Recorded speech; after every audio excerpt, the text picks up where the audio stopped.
a powerful video. I don't know if any of you have ever seen this. When Matt, our producer, showed it to me, it was the first time I had ever seen this video. This video is almost 40 years old. It was made in the late 1970s. It is a CBS interview with the late Mike Wallace, father of Chris Wallace, right? And Mike Wallace is Jewish.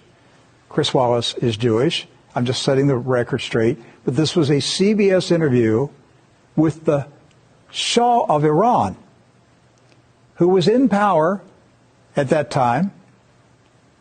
And he made some comments about the power of Israel in America. This is, again, the 1970s. Jimmy Carter was in the White House. Watch this video. It is shocking. It's an eye-opener. You think the Jewish lobby in the United States is too powerful for the interests of Israel? I think so. Sometimes they are disserving the interests of Israel because they're pushing around too many people. Why would the President of the United States pay attention to that lobby? They are strong. Strong in what sense? They are controlling many things. Controlling what? Newspapers, medias, Your Majesty. banks, finances, and I'm going to stop there. Well, now wait just a second. You really do believe that the Jewish community in the United States is that powerful? They make the media reflect their view of foreign policy? Mm-hmm. Yes. They do not report, we do not report honestly? Don't mix things, please. I don't say the media. I say in the media they have people. Not the entire media. Some newspapers will only reflect their views, yes. No.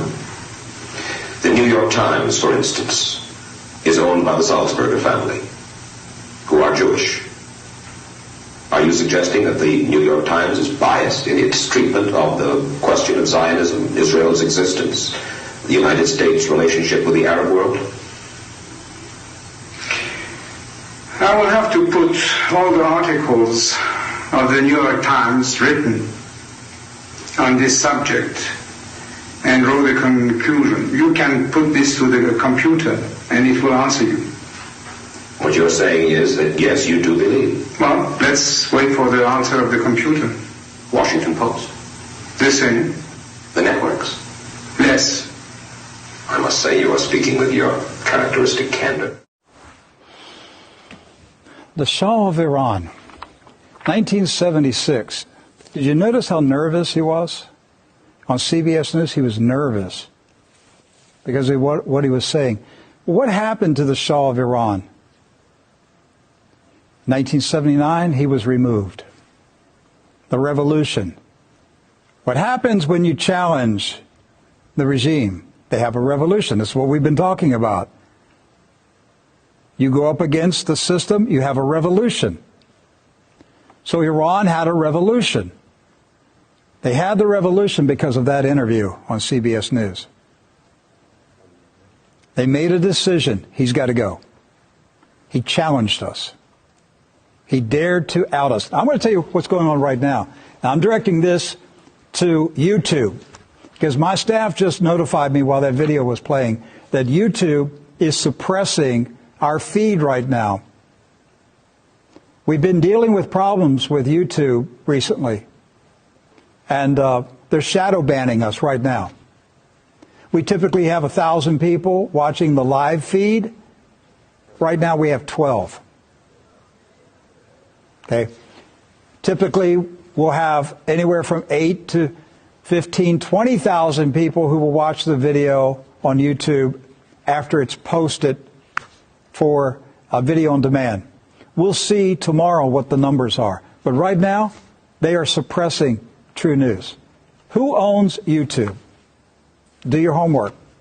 Find out who owns YouTube. Follow the trail.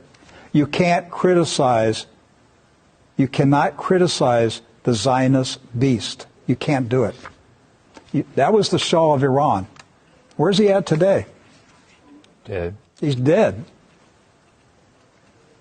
And he lost power in less than 3 years after that interview. Yes.